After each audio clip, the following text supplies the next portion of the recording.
오늘 본문의 다윗은 왕을 되고서도 왕이 되고 난 다음에는 더 겸손한 모습을 보여주고 있습니다. 그래서 그는 왕이 되고 난 다음에 하나님을 의지하기 위해서 하나님의 언약궤를 옮겨 오고자 합니다.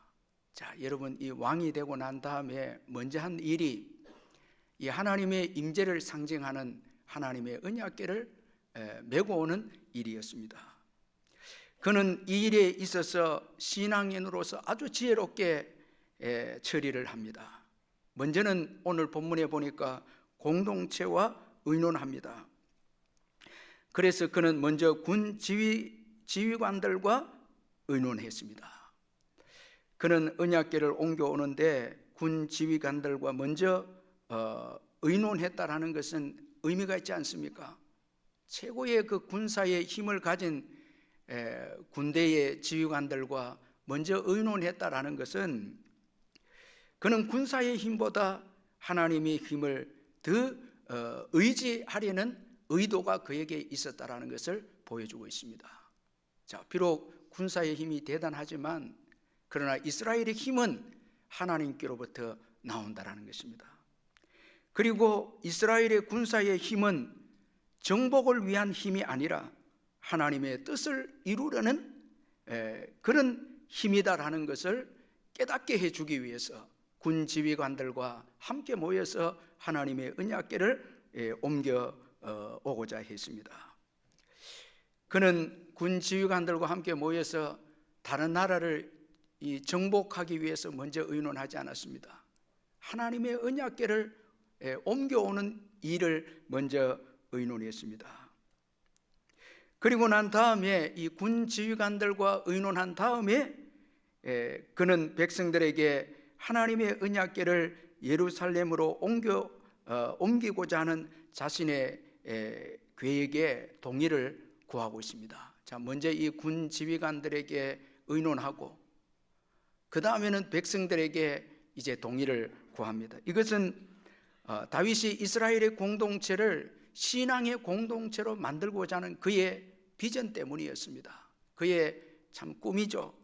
이스라엘의 공동체를 신앙의 공동체로 세우려는 그의 비전을 백성들과 함께 나누고자 했다라는 것입니다. 그리고 그는 언약궤는 자기 혼자 가져올 수 없음을 그는 알았습니다. 이 레위 지파의 도움이 필요하다는 것이었습니다. 아주 참 지혜로운 다윗입니다. 그는 혼자서 나라를 세우려고 하지 않았습니다. 함께 이 신앙의 공동체를 만들고자 했습니다. 그래서 철저하게 사람들과 먼저 의논했고, 그리고 오늘 본문에 보면 하나님의 뜻을 또 구하는 다윗입니다. 자, 이런 우리가 믿음의 일을 진행할 때에 두 가지를 기억해야 되는데, 먼저는 신앙의 공동체의 사람들이 좋게 여겨야 되고, 우리가 어떤 일을 결정할 때는 신앙의 공동체 사람들이 좋게 여기고, 또 한 가지는 아무리 신앙의 공동체 사람들이 좋게 여겨도 하나님께서 결정해야 하셔야 한다는 것입니다. 자, 최종적으로는 하나님의 뜻을 묻는 다윗입니다. 자, 여러분, 오늘 우리가 읽은 이 본문 2절에 보면 다윗이 이스라엘의 온 회중에게 이르되 만일 너희가 좋게 여기고 또 우리의 하나님 여호와께로 말미암았으면, 자, 우리의 하나님 여호와께로 말미암았으면, 자, 사람들에게 먼저 동의를 구하고 이어서 하나님의 뜻을 또 묻고 있습니다. 하나님의 뜻이 중요하다는 것입니다. 또한 다윗은 그가 지금 하고 있는 일에 대한 필요성을 잘 설명하고 있습니다. 자, 그는 백성들에게 무조건 언약궤를 메고 와야 된다고 그렇게 독단적으로 주장하지 않았습니다. 이 언약궤를 옮겨와야 하는 이유에 대해서 백성들에게 아주 자세히 설명을 합니다. 자, 여러분, 오늘 본문 3절을 우리 같이 한번 읽어보겠습니다. 3절 시작. 우리가 우리 하나님의 궤를 우리에게로 옮겨오자. 사울 때에는 우리가 궤 앞에서 묻지 아니하였느니라 하며. 자, 이 하나님의 언약궤를 메고 와야 할 그 이유를 설명을 합니다. 자, 이런 우리 지도자가 어떤 일을 할 때 무조건 자기의 뜻을 관철시키려고 하면 그건 안 되죠. 그 일이 왜 필요하고 그것이 하나님이 기뻐하시는 일인가를 설명을 해 주어야 한다는 것입니다. 다윗은 이 언약궤를 메고 와야 하는 이유가 사울 왕 때에는 하나님의 언약궤 앞에서 우리가 묻지 아니했다, 이렇게 말합니다. 자, 이것 때문에 사울 왕 때에 실패했다는 것입니다. 자, 이것을 우리가 교훈으로 삼아서 이제는 하나님의 언약궤를 모시고 와서 하나님 앞에 묻자라는 것입니다. 기도하자라는 것입니다. 자, 이 다윗은 사울 왕 때의 실패의 정확한 그 원인을 알았습니다. 자, 이 사울 왕 때의 그 실패의 원인이 환경적인 문제나 여러분 시대적인 경기의 문제라 이거 아니고 군사의 문제도 아니고 신앙의 문제로 파악을 했습니다. 그래서 자신은 겸손하게 하나님을 의지하겠다고 이 하나님의 언약궤를 모시고 와서 하나님께 묻겠다고 기도하면서 통치하겠다고 그렇게 백성들에게 말씀을 합니다. 자, 여러분 정말 왕으로서 겸손한 신앙을 소유한 이 다윗입니다. 자, 이 다윗의 겸손은 오늘 우리가 읽은 이 3절의 말씀에서 절정을 보여주고 있다, 그렇게 또 생각할 수 있습니다. 이 3절 말씀이 이 다윗이 언약궤를 가져와야 될 필요성을 언급하고 있는 동시에 다윗의 겸손의 절정을 보여주는 말씀이 이 3절 말씀인데, 여러분 오늘 이 3절 말씀을 마음에 꼭 새기고 돌아가시길 바랍니다. 우리 한번 3절을 한 번 더 읽어보겠습니다. 시작. 우리가 우리 하나님의 궤를 우리에게로 옮겨오자. 사울 때에는 우리가 궤 앞에서 묻지 아니하였느니라. 자, 이 3절에는 다윗의 이 겸손의 절정을 보여주고 있는데, 먼저는 다윗은 타인의 실패를 자신의 신앙과 삶의 교훈으로 삼고 있다는 것입니다. 여러분, 겸손한 자는 배우는 자입니다. 타인의 실패든 성공이든 배우는 자입니다. 여러분, 배우지 않으면 절대 겸손해질 수 없고 성장도 없습니다. 축복도 없습니다. 여러분, 때로는 성공도 배워야 되지만 실패도 배워야 됩니다. 이거 잊으면 안 됩니다. 이런 점에서 다윗은 참 탁월합니다. 그는 사울의 실패를 지금 교훈을 삼고 있고 배우고 있습니다. 바울도, 사도 바울도 이렇게 배우는 사람이었습니다. 그는 고린도 교회에게 구약시대 광야 이스라엘 백성들의 실패를 교훈 삼기를 말씀을 했습니다. 고린도전서 10장 10절에서 12절에 보면 그들 가운데 어떤 사람들이 원망하다가 멸망시키는 자에게 멸망하였나니 너희는 그들과 같이 원망하지 말라. 그들에게 일어난 이런 본보기가 되고 또한 말세를 만난 우리를 깨우치기 위하여 기록되었느니라. 그런즉 선줄로 생각하는 자는 넘어질까 조심하라. 여러분, 바울은 이 고린도 교회가 참 교만하고 분쟁이 있고 정욕적이고 이런 교회를 향해서 광야 이스라엘 백성들 교회를 배우라는 것입니다. 광야 이스라엘 백성들의 다수가 교만하게 원망하고 정욕대로 살고 시험하다가 다 광야에서 멸망당했죠. 이것을 고린도 교회가 잊지 말라는 거예요. 여러분, 정말 겸손한 자는 성경의 교훈을 받아들이고 실패한 자들을 교훈으로 받아들인 자입니다. 참 이거 여러분 정말 귀한 것입니다. 타인의 실패를 통해서 배우는 자는 정말 지혜로운 자이고 겸손한 자입니다. 그리고 또 오늘 이 본문의 다윗의 겸손은 자신의 연약함을 인정하는 다윗입니다. 자신도 이 사울처럼 실패할 수 있다는 것입니다. 여러분, 이 교만한 자의 특징은 다른 사람의 실패와 나는 상관없다는 것입니다. 나는 실패하지 않는다는 것입니다. 여러분, 그렇지 않습니다. 여러분, 오늘 본문 역대상 13장 3절을 보면 참 다윗의 탁월함은 사울의 실패에 자신도 포함시키고 있다는 것입니다. 이 3절에 보니까 우리가 우리 하나님의 궤를 우리에게 옮겨오자 사울 때에는 우리가 궤 앞에서 묻지 아니하였느니라. 자, 여기 우리가 이렇게 되어 있습니다. 1차적으로 실패는 사울 왕이죠. 사울 왕이 묻지 않았죠.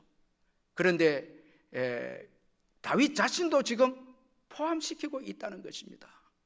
참 이게 여러분 다윗의 귀한 겸손이죠. 다윗도 하나님의 언약궤 앞에서 묻지 않을 수도 있다는 것입니다. 긴장하지 않으면, 겸손하지 않으면 무너질 수 있다는 것입니다. 많은 분들이 여러분 자신의 신앙을 높이 평가하면서 다른 사람이 불신앙적으로 살면 판단하고 정죄합니다. 그런데 여러분 자신도 불신앙이 될 수 있는 거예요. 예배도 무너지고 기도도 무너지고 남을 판단하지만 자신도 여러분 무너질 수 있다는 것입니다. 여러분 다윗도 바세바를 범하지 않습니까? 그 충성스러운 우리아를 죽이지 않습니까? 자, 여러분 이렇게 믿음 좋은 다윗도 여러분 넘어질 때가 있다는 것입니다. 이거 우리가 잊지 말아야 됩니다. 아, 저 사람은 기도하지 않는다고, 저 사람은 예배 드리지 않는다고. 나도 기도하지 않을 때가 있어요. 예배하지 못할 때가 있죠. 믿음으로 살지 못할 때가 있죠. 그래서 우리는 항상 실패할 수 있음을 기억하고 겸손해야 하는 것입니다. 여러분 다른 사람들의 그 실패를 비난하고 정죄하기보다 나도 이런 상황에 처할 수 있다는 것을 기억하고 여러분 위로하고 격려하면서 실패한 사람을 세워주어야 하는 것이죠. 또한 세 번째가 중요합니다. 하나님은 우리 인생에 대한 계획을 가지고 계신 분이시다는 것을 그가 아셨다라는 것입니다. 다윗은 하나님이 그의 인생에 대한 계획을 가지고 계심을 알았습니다. 하나님은 우리를 창조하셨고 우리를 예수님의 피를 통해서 구원하셨고 따라서 우리는 주님의 것입니다. 저와 여러분은 주님의 것입니다.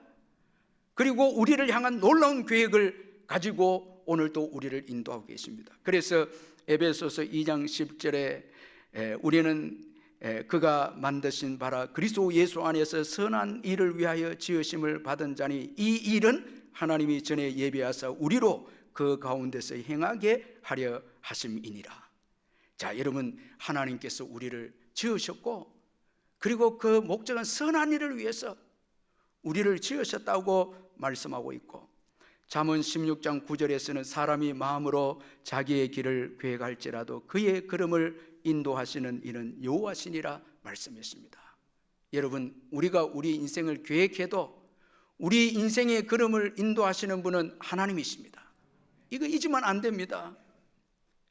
빌립보서 2장 13절에 너희 안에서 행하시는 일은 하나님이시니 자기의 기쁘신 뜻을 위하여 너희에게 소원을 두고 행하게 하시나니 모든 일을 원망과 시비가 없이 하라. 여러분 우리 안에서 행하시는 이가 하나님이십니다. 우리에게 하나님이 기쁘신 뜻을 두고 우리의 삶을 이끄신다는 것입니다. 따라서 여러분 우리 인생은 우리 마음대로 살면 안 됩니다. 여러분 사울이 왜 실패했습니까? 자기 마음대로 살은 거예요. 사울은 불순종하면서 자기 마음대로 하나님께서 그에게 한 계획을 무시한 채 자기 마음대로 살았다라는 것입니다. 더 무서운 것은 신접한 자에게 가르침을 받은 사울입니다. 여러분 우상 앞에 가서 가르침을 받고자 했던 자가 사울입니다. 그래서 비참하게 멸망으로 끝난 역대상 10장 13절 14절에서 사울이 죽은 것은 여호와께 범죄하였기 때문이라. 그가 여호와의 말씀을 지키지 아니하고 또 신접한 자에게 가르치기를 청하고 여호와께 묻지 아니하였으므로 여호와께서 그를 죽이시고 그 나라를 이새의 아들 다윗에게 넘겨주셨더라. 자, 여러분 이스라엘 왕이 되었지만 자기 마음대로 왕의 직분을 행하니까 하나님께서 이 사울 왕의 직분을 다윗에게 넘겨주었다는 것입니다. 참 저는 이 말씀이 참 두렵고 은혜가 됩니다. 여러분, 우리가 아니래도 주님은 사람을 세워서 일을 하게 합니다. 옮겨지면 안 되는 거예요. 여러분, 우리 마음대로 살아서 주의 일에 방해가 되면 안 된다는 거예요. 그러면 하나님께서 다른 사람에게 여러분 직분을 맡겨서 일을 시키신다라는 것입니다.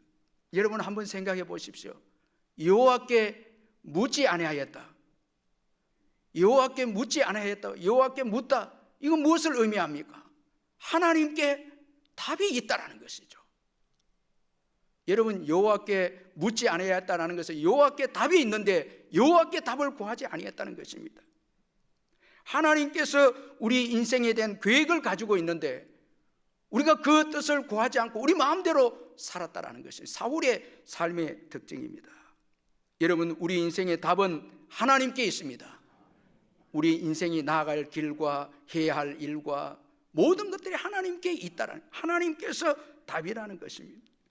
그러므로 매 순간 하나님께 묻고 물어서 하나님의 뜻을 찾고 그 뜻에 순종해야 합니다. 여러분, 아주 이건 중요합니다. 절대 우리의 경험이나 지식으로 답을 찾고 우상에게 더 나아가서 답을 찾고자 해서는 안 됩니다. 여러분, 우리의 경험으로 살아도 안 되고 우리의 지식만으로 살아서도 안 되고 우리의 욕심을 위해서도 살아서도 안 됩니다. 왜? 우리의 인생은 주님의 것이기 때문에 주님께 답을 얻고 주님이 원하시는 뜻을 위해서 우리의 생애를, 짧은 이 생애를 살아가야 한다는 것입니다. 이 김태훈 선교사님의 정인이라는 책이 있는데 이분은 서울대 의대를 나와서 서울 아산병원에서 임상 교수로 계시다가 이티오피아 선교에 부름을 받아서 선교하는 참 아주 귀한 분이신데 안식년을 마치고 1기 에티오피아 사역을 마치고 이제 안식년 하고 이제 안식년 마치고 다시 에티오피아로 가게 되어졌는데 사모님이 이런 생각을 합니다. 자기 남편이 서울대학 나왔고 여러분, 에티오피아는 낙후한 지역이기 때문에 2기에 에티오피아에 가면 반드시 직장을 구하게 될 것이고 얼마든지 구할 수 있고 때마침 자기 남편에게 딱 맞는 그런, 남편 외에는 적임자가 없을 정도로 딱 맞는 일자리 그 구인 광고가 나왔는데 될 거라고 확신했죠. 그래서 사역을 위해서 하나님께 큰 집을 이제 얻으라고 이제 사인을 주었는데 큰 집을 얻으면서 이 집값이 어떻게든 이제 남편이 직장에 가면 해결될 것이라 그렇게 생각을 합니다. 남편이 서울대 나와서 의사니까 뭐 가난한 나라에서는 얼마든지 직장을 구할 수 있죠. 그래서 온통 내가 벌어서 내 능력으로 주의 일을 하겠다고 생각하는데 그 직장에 되지 않았어요. 모든 사람이 봐도 되어야 되는데 직장이 되지 않았습니다.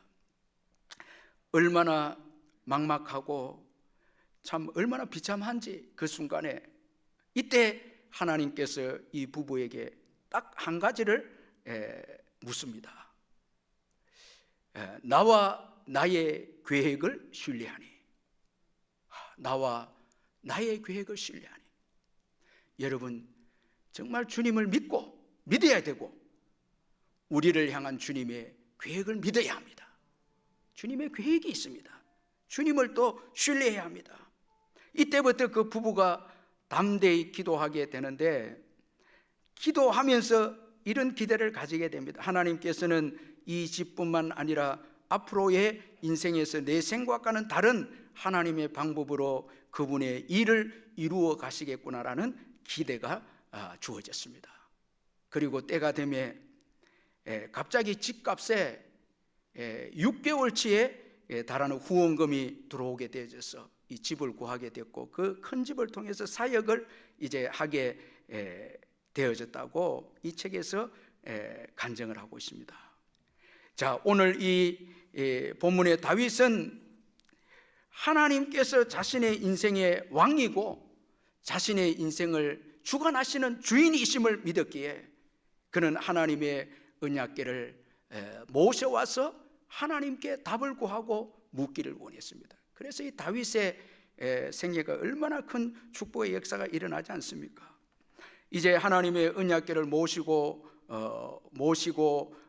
오고자 한 이 다윗에게 어떤 축복이 주어집니까? 먼저는 공동체의 하나됨입니다. 여러분, 우리 4절을 같이 한번 읽어보겠습니다. 4절 시작. 뭇 백성의 눈이 이 일을 좋게 여김으로 온 회중이 그대로 행하겠다 한지라.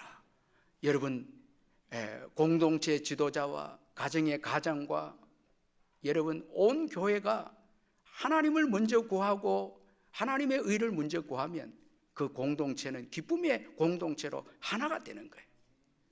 하나님의 뜻을 먼저 구하고 하나님을 먼저 여러분 구하게 되면 온 공동체가 하나가 됩니다. 그리고 믿음의 성장입니다. 이 언약궤를 통해서 처음에는 언약궤를 가지고 올 때 여러분 말씀대로 언약궤를 운반하지 않아서 우사가 죽는 끔찍한 일이 일어나지만, 그러나 다윗이 다시 말씀을 통해서 이제 이 언약궤를 옮겨옴으로 고난을 통해서 신앙이 자라게 됩니다. 역대상 15장 13절 14절에 전에는 너희가 매지 아니하였으므로 우리 하나님 여호와께서 우리를 찢으셨으나 이는 우리가 규례대로 그에게 구하지 아니하였음이라 하니, 이에 제사장들과 레위 사람들이 이스라엘 하나님 여호와의 궤를 메고 올라가려 하여 몸을 성결하게 하고, 자, 고난을 통해서 하나님의 말씀을 배우게 된 다윗입니다. 여러분, 주의 일을 하면요 실패도 있고 어려움이 있지만 주님을 더 배우고 말씀을 더 배우는 거예요. 주의 일을 안 하면 언약궤를 모시고 오는 일은 참 수고스러운 일이지만 거기에는 신앙의 성장이 주어지는 거예요. 여러분, 교회 봉사와 여러분 삶의 현장에서 주를 위해서 살지 않으면 신앙의 성장이 없는 거예요. 그리고 하나님의 도우심입니다. 이 언약궤를 말씀대로 메고 왔을 때 하나님의 도우심이 있습니다. 우리 마지막으로 역대상 15장 26절 우리 한번 같이 읽어보도록 하겠습니다. 역대상 15장 26절 같이 한번 읽겠습니다. 시작. 하나님이 여호와의 언약궤를 맨 레위 사람을 도우셨으므로 무리가 수송아지 7마리와 수양 7마리로 제사를 드렸더라. 하나님의 말씀대로 이 언약궤를 운반해 왔을 때 하나님의 도우심이 있습니다. 이 말씀은 우리가 주님을 모시고 살아갈 때 주님의 도우심이 있다라는 거예요. 그리고 주님의 일은 주님의 도우심이 있어야 완성이 된다는 것입니다. 주님의 도우심이 있어야 완성이 된다는 것입니다. 이런 점에서 하나님을 모시고 하나님의 말씀대로 살아가는 것이 얼마나 큰 축복이고 여러분 은혜인지 모른다는 것입니다. 자, 여러분 이 복을 받아야 여러분 우리가 잘 되고 세상을 이기고 하나님의 뜻을 온전히 이루어 드리는 성도들이 될 줄 믿습니다. 하나님의 도우심이 있어야 됩니다. 다윗은 왕이면서도 시편에 너무 은혜가 되는 말씀은 하나님을 왕으로 모셨습니다. 그는 하나님을 높였습니다. 따라서 그는 하나님의 위대하심과 주께서 행하시는 일과 주의 능한 일을 경험했습니다. 그래서 시편 145편 1절에 4절에 보면 왕이신 나의 하나님이여 내가 주를 높이고 영원히 주의 이름을 송축하리이다. 내가 날마다 주를 송축하며 영원히 주의 이름을 송축하리이다. 여호와는 위대하시니 크게 찬양할 것이라. 그의 위대하심을 청량하지 못하리로다. 대대로 주께서 행하시는 일을 크게 찬양하며 주의 능한 일을 선포하리로다. 여러분, 하나님을 왕으로 삼으니까 다윗이 위대하신 하나님을 경험하게 되고, 그리고 하나님을 왕으로 모시고 살아가니까 청량할 수 없는 하나님의 은혜를 경험하게 되고 하나님의 능하신 일과 주께서 행하시는 일을 경험하게 되어졌습니다. 그래서 다윗은 일평생 찬양하며 살겠다고 그렇게 시편에서 말씀하고 있습니다. 이처럼 여러분 겸손하게 하나님을 왕으로 모시는 인생, 그 인생은 크게 하나님을 찬양하면서 일평생 여러분 하나님의 복을 받아 일평생 하나님을 크게 찬양하며 살아가는 인생이 되는 것입니다.